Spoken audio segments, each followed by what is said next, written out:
So, welcome back to Applying Yourself, a law school admissions podcast produced by the admissions office at Washington University School of Law. My name is Naomi Blanton. I serve as one of the directors in the admissions office. And joining us today is Claire O'Brien. Claire, would you like to introduce yourself? Hi, yes, absolutely. So my name's Claire. I work as the Senior Director of Admissions for WashU Law School. Before I came to the admissions office, I practiced law in St. Louis for a while and then worked also in the Career Center at the law school. So I advised law students on career paths before joining the admissions office a couple of years ago. Wonderful. Well, we are so glad to have you on the podcast today, Claire. And our topic today is early decision. And so early decision basically is it's sort of a different way of applying to law school.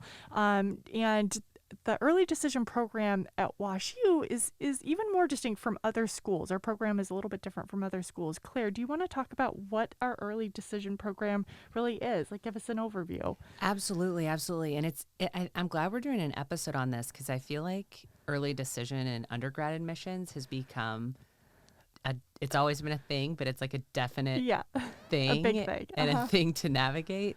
And law school admissions certainly, I feel like, is more niche. It is just a different beast. Mm-hmm. So, so our program is essentially what happens is you check on the e-app or on our website application if you are applying early decision, but the application is the same as a regular decision app. So you would just only indicate on a checkbox, yes, I want to be considered under early decision. You are then, the committee will review your application and then invite early decision applicants for an interview. We've done it different ways, but this cycle, we are interviewing every early decision applicant. Yes. So an interview is scheduled at some point. It may be, there's no distinct timeline as to, like, you submit your application, you schedule an interview within 5 days. It's not like that. But at some point after you apply, you'll be asked to interview with a member of our team. Yeah. And then after the interview is over, the interviewer will submit their notes to the decision committee, who will review the written application and the interview and issue a decision within 2 weeks of the interview and or the date that everything has been submitted. So you may interview, and this doesn't happen all the time, but you may be waiting on some other piece of your application. But as soon as your application is complete and then your interview is complete, the committee will issue a decision within 2 weeks. Sometimes it goes a little bit beyond 2 weeks if they need additional time, but or additional information, follow up. But the aim is to get a decision back to the candidate within 2 weeks. And then our program is unique in that some schools, like if you apply early decision, it's automatically binding, right? If you are accepted, like you are immediately committed. Ours is, so after you're admitted, you will get an invitation to schedule a scholarship call. You'll meet with a member of our team who will ask questions about need, background, specific interest, and then they'll submit their notes to a separate committee, the scholarship committee, and then the scholarship committee will issue an award. As soon as you get your scholarship award, you have 2 business days to decide whether you are going to accept WashU's offer and the award. So we're distinct in that instead of like automatically binding, in some schools you don't even know your scholarship. We want people to feel really confident in the decision, so we want people to have all the information and then have time to think about it with important stakeholders, parents, grandparents, take time to think through. So that's why we give the 2 business days before you ultimately have to accept. And the scholarship that would come with an early decision award is really the strongest possible scholarship for that application cycle. And so it's, great if you're strongly considering a school. And if you do receive your scholarship and it's, not quite what you were looking for or expecting, and you decide to not accept your early decision seat and not accept the scholarship, at WashU, you would be rolled into the regular decision pool. So you have the option to not accept this offer and then go into the regular decision pool to see if, maybe you get an admit again through that pool, and then what scholarship would be through regular decision pool. So yeah, it's a unique program. And who should apply early decision at WashU, Claire? Yeah, I think people who are virtually certain that they would accept an offer, if the committee extends one. So to your point, you've got to be really careful, because if you apply early decision and you don't accept the offer, you don't have a seat, right? Your file is then reconsidered with the regular application pool. So you don't want to apply early decision if you're not almost 100% certain that you would accept an offer if extended, because again, I want people to be clear. It's not like you can apply early decision, get the offer, and say, I'm not going to accept the early decision, and I still have a seat. Your file will be considered with the regular application pool. So I think ED is someone who feels that WashU would be a good fit for the next 3 years, the next chapter. A lot of people who apply ED visit before, just kind of do homework before they apply ED. Some people don't, because it's a virtual world, so we have all sorts of information online. But yeah, you should be, again, virtually certain you would accept if offered admission. And then we get the question a lot, like, will applying ED give me better chances of admission?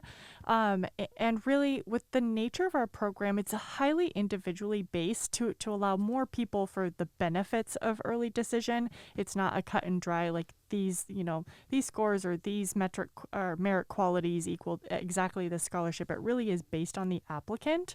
So it's impossible to do, apples to apples with ED will give me a better chance, but it is a great way to signal, like Claire was saying, that if admitted, there is a really strong possibility that you would accept your scholarship, and you have a really strong interest in coming. And that is one factor that admissions committees look at.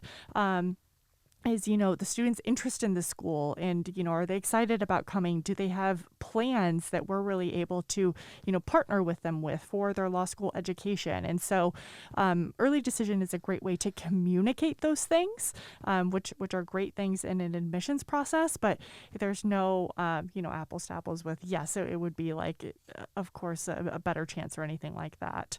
And then Claire, we do have a unique program at WashU. It's called Redacted Review. We are going to do a podcast about redacted review, but we do get questions about, can I redact my scores if I'm applying early decision? And yes, you absolutely can redact either your LSAT and or your GPA if you are applying early decision, for sure. And another question to that point, I know we get a lot, is, are there quotas for the number of early decision candidates that are accepted each year? And Naomi, do you want to answer that one? Sure. And so, because, like we were saying, because it is unique and really based on each individual student, it depends on the applicant pool and how many people are applying early decision each year. It's not like terribly high numbers of students who come to WashU Law or maybe any other law school early decision. It's not terribly high numbers, but it changes every year. Some year it can be a few, some years it can be a few dozen. It really just depends on, how many people are applying early decision. So long story short, there is no quota. It's not like we're shooting for a certain number. Yeah, it's really applicant driven and dependent on the year and like what the pool looks like. And yeah, so, and then we kind of talked about this, but when will you hear about the scholarship if you are admitted ED? And I always have to get it straight because I love how the committee does build in time, like for people to decide. So again, it's written applications complete, interview is complete, and then a decision will be issued within 2 weeks of the completion of the interview and the completion of the written application. And then once your scholarship call happens, And that's usually pretty close to when you get a decision. yeah, pretty quickly. And then the committee tries to go as quickly as possible on issuing the award. What is the timeline? I know they issue usually within a couple of maybe Usually within a couple of days. days after the call. Yeah, sometimes it can be a little bit longer, but usually within a couple of days. And then you'd have that 2 days to decide. Yep. And then you'd have the 2 days to decide. So it is an expedited process for sure. For sure. And then, yeah, so that's relatively when you hear about the scholarship and then the rejection of the ED offer. Yeah. So, and then what happens if I, reject my ED offer? As we talked about a little bit, you would be rolled into the regular decision pool to wait for a decision of either admit or possibly not admit. And then all regular decision applicants also have a scholarship call. For a regular decision applicant, they have their scholarship call, and then typically within about 6 to 8 weeks, sometimes longer, sometimes shorter, they would receive their scholarship award letter. And then those regular decision applicants have until the first deposit date to place their first seat deposit. This upcoming spring of 2024, WashU Law's first deposit date is April 22nd. We encourage students to, as soon as they know that they're committed to a school, to place their first seat deposit, not to wait until the deadline. But yeah, for our upcoming year, it is April 22nd, and that's, the turnaround process for regular decision applicants. But bringing it back to our early decision program, the topic of this podcast, our program is a little bit unique, and certainly if you have any questions about it, or if you want to talk through, might this be right for me, or would like any clarification, you can always reach out to us. Our email is applylaw@woostel.edu, or there's lots of resources on our website as well. Claire, do you have any final words of wisdom around early decision? Yes, there's one other thing that I know we said, if you apply early decision, you don't accept the offer. One thing is, if you do accept your offer, the committee asks, this is implied, but I just want to spell it out, that you would draw your applications from current schools, that you fully commit. They ask for a full commitment. And so in order to fully commit, withdraw applications from other schools. And then we do ask for a deposit. Well, 2 deposits for early decision. It is $1,000.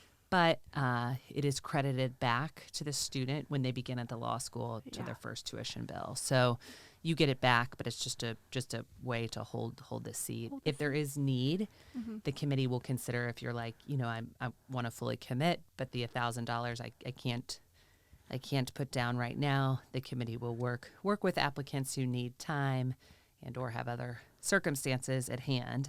And then just I think the main point of how our program differs from other top schools or other schools generally is really that time to think through and be like, does this make sense for my next chapter? Is this for me? Absolutely. And yeah, we just want to give people the space to, which is why that 2 business days is built in. Yeah, So absolutely. Yes, we want you to be empowered with as much information as time as possible, but also the benefits of early decision to get answers, in a little bit of a condensed timeline that can really help you with your decision as well. So, as I said, if you have any questions about the program, please do reach out to us. We love to talk through any early or regular decision applicant questions. So thank you so much for joining us today, and do keep an ear out for our podcast on redacted review and our podcast on what are admissions committees looking for in an applicant upcoming. Thanks so much. Bye-bye.